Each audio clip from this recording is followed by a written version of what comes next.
எனக்கு அன்பான கர்த்தருடைய பிள்ளைகளே, எல்லாரும் எப்படி இருக்கிறீங்க? சந்தோஷமா இருக்கிறீங்களா? இந்த ஓய்வு நாள் காலை வேளையில கர்த்தர் உங்களோட என்ன பேச விரும்புறார் தெரியுமா? எனக்கு அன்பான கர்த்தருடைய பிள்ளைகளே, இன்னைக்கு சோர்ந்து போய் இருக்கிறீங்களா?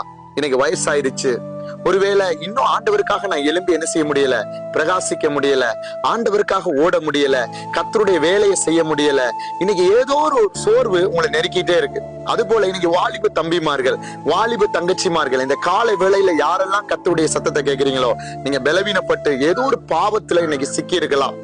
இன்னைக்கு சில பேர் பாத்தீங்கன்னா, நம்ம ஏதாவது ஒண்ணு ஏசப்பாவுக்காக செய்ய வரும் பொழுது அதை ஏதாவது சொல்லி சொல்லி டிஸ்கரேஜ் பண்ணிட்டே இருப்பாங்க. அப்படின்னா உங்களால முடியாது, உன் சரீரத்தால இது செய்ய முடியாது, இல்லாட்டி உனக்கு வயசாயிருச்சு, இல்லாட்டி ஏதோ ஒரு காரியத்தை சொல்லி உங்களை என்ன பண்ணிருவாங்க, தடை பண்ணிட்டே இருப்பாங்க.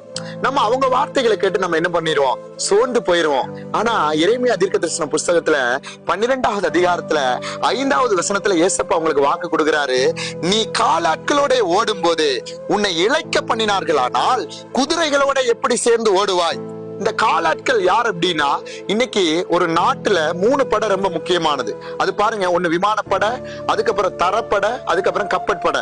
இந்த 3 படையில இந்த காலாட்படை என்றதுதான் தரப்படையை குறிக்குது. சில இடத்துல அதை காலாட்படைன்னு சொல்லுவாங்க. இன்னைக்கு அதை தெரிஞ்ச பிள்ளைகள் கூட இருப்பீங்க. இந்த காலாட்படை எப்படின்னா, ராணுவத்துல நிக்கிறவங்க எப்பயுமே ஆயத்தமா இருக்கணும், எப்பயுமே யுத்த களத்துல நிக்கணும். எதிரி நாட்டுல இருந்து எப்ப வேணாலும் என்ன வரும், தாக்குதல் வரும்.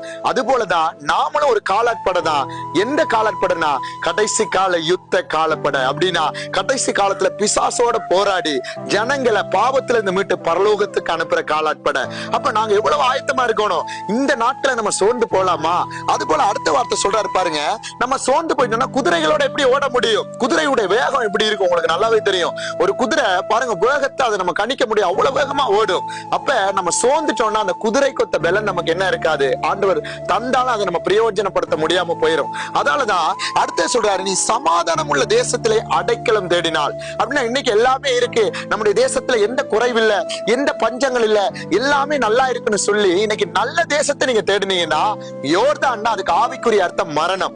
உனக்கு மரணம் தேடி வரும் பொழுது நீ என்ன செய்வாய்? அது போல இந்த காலம் கடைசி காலம். உன்னுடைய ஆவிக்குரிய வாழ்க்கையிலையும் சரி, இன்னைக்கு கிறிஸ்தவ பிள்ளைகள் ஒவ்வொரு பிள்ளைகளும் தேவனுக்காக எழும்பி பிரவாசிக்க வேண்டிய நாட்கள். அதான் அடுத்த சொல்றாரு, உன் 6வது வசனம் பாத்தீங்கன்னா, உன் சகோதரரும் உன் தகப்பன் வம்சத்தாரும் உனக்கு துரோகம் பண்ணி. நீங்க எப்பயுமே உங்களை சோறு பண்றவங்களை கிட்ட வச்சிருக்கவே கூடாது. இதே எஸ்ரா புஸ்தகத்துல 4வது அதிகாரத்துல பாத்தீங்கன்னா, ஆலயம் கட்ட வரும்பொழுது அங்க ஒரு கூட்டம் அவங்களை என்ன செய்யறாங்க, கைகளை தளர பண்றாங்க. அதுபோல நீதிமொழிகள் 24:10 சொல்லுது, ஆபத்து காலத்துல நீ சோர்ந்து போயிட்டுனா உன் பலன் எப்படி இருக்குமா, அது குறுகினதா இருக்கும். எனக்கு அன்பான தேவ பிள்ளையே, புதுசா பாக்குற யாரா இருந்தாலும் உன்னால முடியாதுன்னு நீ நினைக்காத.